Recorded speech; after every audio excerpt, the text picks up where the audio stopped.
ठाणे येथे 26 तारखेला एक घटना घडली होती, ज्यामध्ये छत्रपती शिवाजी महाराज चौक येथील एका कॅफेमध्ये येऊन काही तरुणांनी म्हणजे या गुन्ह्यातील आरोपींनी त्या कॅफेमध्ये जाऊन कॅफे मालकाला आणि तिथे उपस्थित लोकांना धारदार शस्त्राचा धाक दाखवून जबरी चोरी केली होती। त्यांचे दिवसभराच्या कमाईतले पैसे काढून घेतले होते।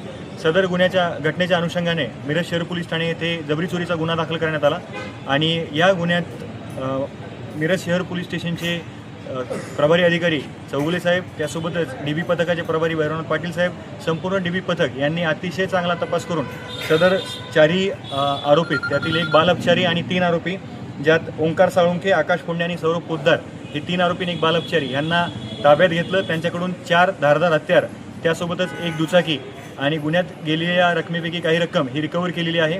सदर घटनेच्या अनुषंगाने माननीय जिल्हा पोलीस अधीक्षक श्री संदीप घुगे सर तसेच अप्पर पोलीस अधीक्षक कल्पना बारावकर मॅडम यांनी दिलेल्या सूचनांचं तंतोतंत पालन करून गुन्ह्याचा तपास करण्यात आला।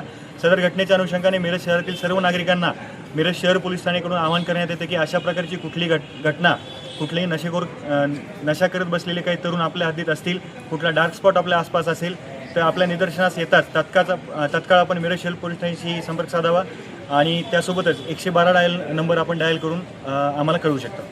या टोळीत आपण विचारलेल्या प्रश्नाच्या अनुषंगाने सदर जे आरोपीत आहेत त्यांच्यावर पूर्वीचा रेकॉर्ड आहे। यापैकी एक आरोपी हा हद्दपारसुद्धा होता यापूर्वी, तर त्यात कठोर कारवाई आम्ही करणार आहोत। जे कुठले संघटित गुन्हेगारीच्या अनुषंगाने जे काही सेक्शन आम्ही आता अप्लाय करू शकतो ते सुद्धा आम्ही तपासांती निष्कर्षापर्यंत पोहोचून नक्कीच करू।